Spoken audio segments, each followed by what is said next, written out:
આજરોજ મળેલી વડોદરા મહાનગરપાલિકાની સામાન્ય સભાને પૂર્વ ભારતીય ક્રિકેટર અંશુમાન ગાયકવાડના દુઃખદ અવસાનને પગલે 2 મિનિટનું મૌન પાડીને સભાને આગામી તારીખ પર મુલતવી કરવામાં આવી હતી। આજની મળેલી સામાન્ય સભા સ્વર્ગીય અંશુમાન ગાયકવાડના માનમાં મુલતવી કરવામાં આવી। આજરોજ મળેલી વડોદરા મહાનગરપાલિકાની સામાન્ય સભા પૂર્વ ભારતીય ક્રિકેટર અંશુમાન ગાયકવાડના દુઃખદ અવસાનના પગલે 2 મિનિટનું મૌન પાડી સભાને આગામી તારીખ પર મુલતવી કરવામાં આવી હતી।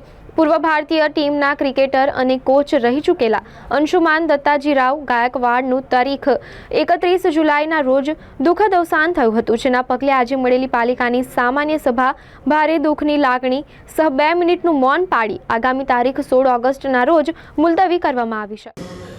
આજની સામાન્ય સભા ફરીથી તારીખ 16/8/24 શુક્રવારના રોજ સાંજે 6 કલાકે મળનાર જૂન મહિનાની સામાન્ય સભા ફરીથી 16/8ના રોજ સાંજના 6 કલાકે 5:30 થી 6 સ્થાપના કરી હતી।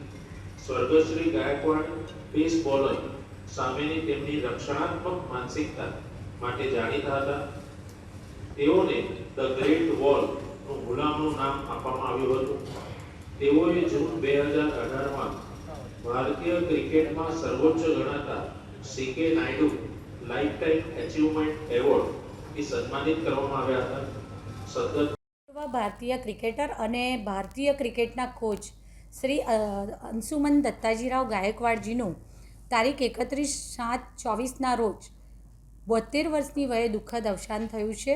તે બદલ આજરોજ વડોદરા મહાનગરપાલિકામાં મળેલી સામાન્ય સભા ભારે શોક અને દુઃખની લાગણી અનુભવે છે।